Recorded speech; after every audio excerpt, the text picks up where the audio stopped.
I was thinking more Singing in the Rain, the positive, upbeat message you get from one of the great films of all time, with Rishi Sunak starring as Gene Kelly. So what's happening inside the Conservative Party this morning? Are MPs delighted to be able to take the fight to Labour to the doorstep, or are the whispers from the politicians' WhatsApp groups correct? Are they a little bit mystified as to why they're having an election in July? Let's ask Jacob Rees-Mogg, former Cabinet Minister, MP for North East Somerset, who has a majority of more than 14,000. Good morning to you. Hello, good morning. When did you first learn that this was on the cards? That's a very good question.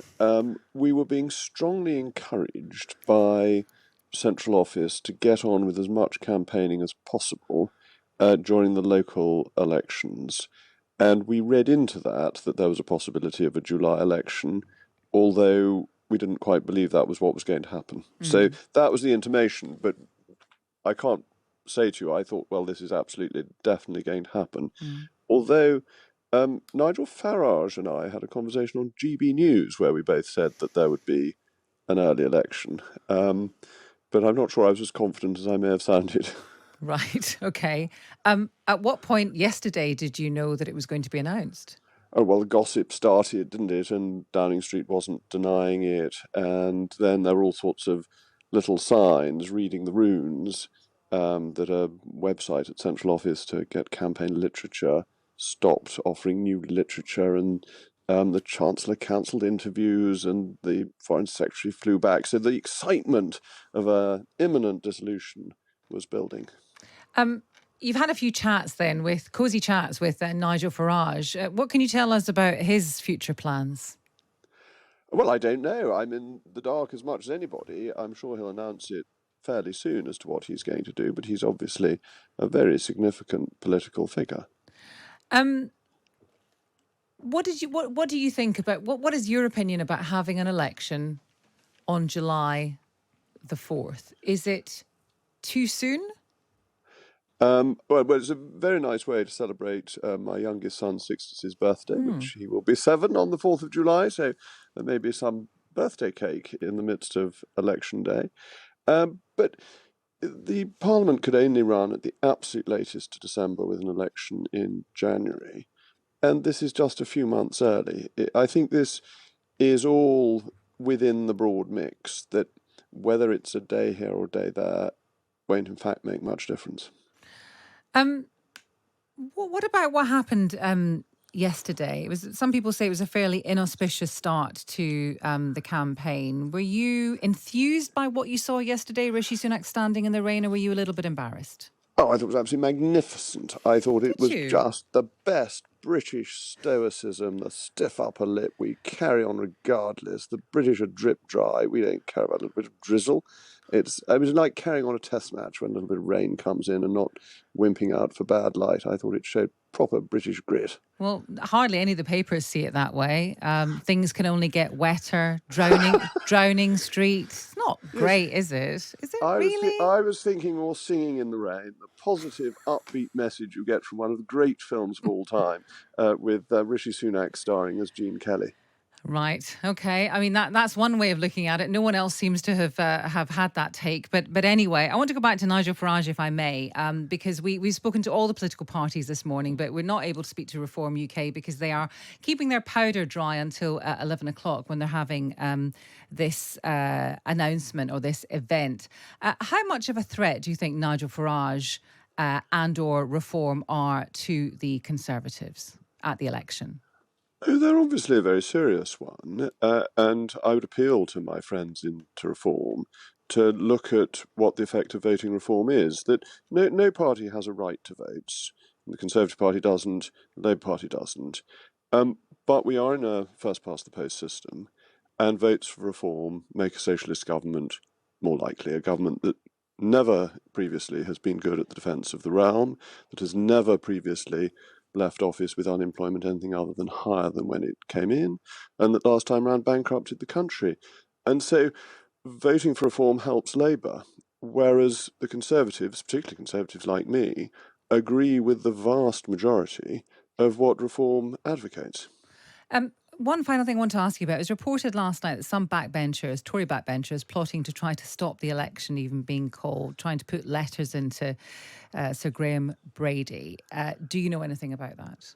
I don't know anything about that. I think it'd be a silly thing to do, that the election's been called, the King has agreed to a dissolution, the prorogation has been agreed to precede the dissolution, that now is the time for all good men to come to the aid of the party, I think is a typing exercise, but it has resonance under these circumstances. Conservatives must back the Conservative leader, our manifesto, and get on and knock on doors and encourage people to vote Conservative. Are you looking forward to knocking on doors, I possibly love in the pouring rain? I love knocking on doors, and I have a good raincoat.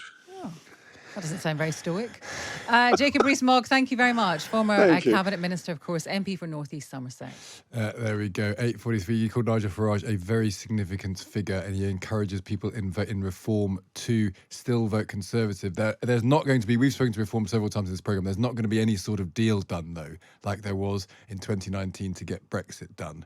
12% in the polls at the minute for Reform. Maybe they don't have very good candidates when we actually get to the election. But is Reform another thing that is going to be held against Rishi Sunak when it comes to the election? Another thing he has to try and overcome. The list of those problems is already pretty daunting. Let's get the views of broadcaster, former editor of the Sunday Times, Andrew Neil. He'll be working with Times Radio during the election, to our great pleasure. Morning to you, Andrew. Good morning to you. The argument we've heard from a couple of Tories today actually is, well, there was always going to be an election either in the early autumn, therefore summer isn't that different to the early autumn, so there's nothing really to see here. How surprised were you, Andrew? You've seen a fair few elections in your time. I was completely baffled. I didn't see it coming. I didn't really believe he was going to do it till I heard the words coming out of his mouth in the rain. By the way, I just point out to Mr. Rees-Mogg that bad light does actually stop play at test matches, and so does rain. Rain stops play at test matches too. He clearly hasn't been to a test match in recent times, and I just think it's a nonsense to say that it makes no difference, have it in July versus November. Look, I think the Tories have a mountain to climb, near mission impossible to win this election, no matter when it is this year.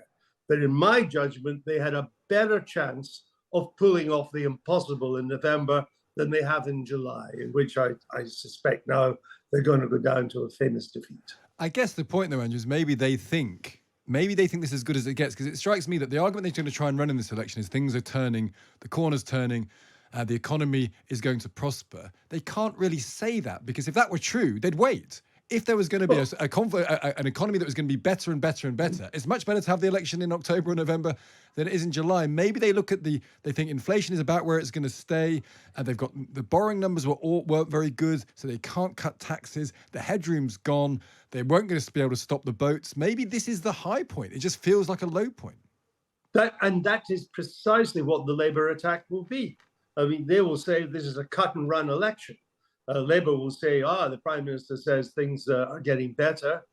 But if they're getting better, as you say, why doesn't he wait so we can see that they're getting better? People are not going to change their vote on the basis of 1 month's inflation figures. Certainly people like you and me that follow these inflation figures on a monthly basis. People don't. People work out how much money they've got in their pay packets, what they've got after tax in their pockets. People need to be convinced that the economy is turning the corner. People need to be convinced that living standards are rising again, that inflation has truly been conquered, that interest rates are coming down. None of that will be provable this side of July the 4th. So Labour will have strong to say, what do they know that we don't know? What's coming round the corner? If things are getting better, why are we going to the country on July the 4th? And I think they've created a rod for their own back on this, and it will give Labour some very strong campaigning points to make.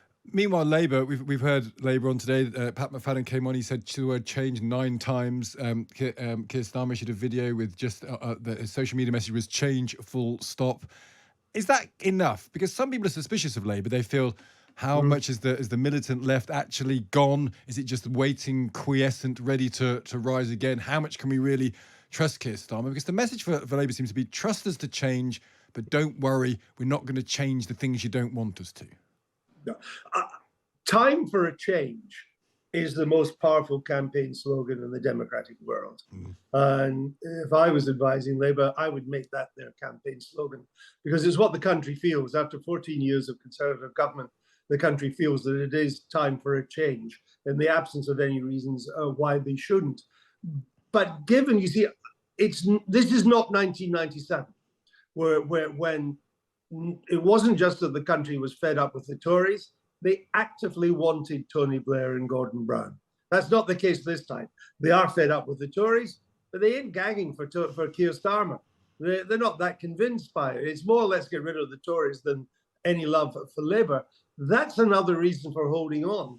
Despite Labour's strong, near impregnable lead in the polls, there is something quite flaky, something quite fragile about this Labour Party, and it's prone to self-inflicted mistakes. For example, this whole row over Angela Rayner, which could have been doused down within the first couple of weeks. Just take more recently, David Lammy's rather childish kind of student politician response to the International Court going after the Israeli Prime Minister. Keir Starmer's ability to turn on a sixpence when it comes to policies. When I interviewed him in the Labour leadership election campaign in early 2020, just on the eve of the pandemic, every single pledge he made on that interview with me, he had broken in under a year. Every single one.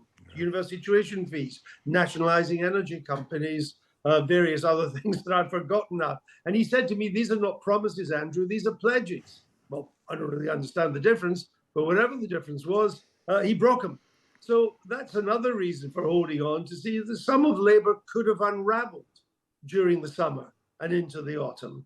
But that ain't going to happen now either, because there's not enough time for July the 4th, which is why I repeat, I remain #baffled. #baffled. Andrew Neil, great stuff. Good to speak to you. Thank you for joining us. And if you remember interviewing Keir Starmer, then you might imagine him doing that for Times Radio ahead of the election at some point. Times Radio's Andrew Neil.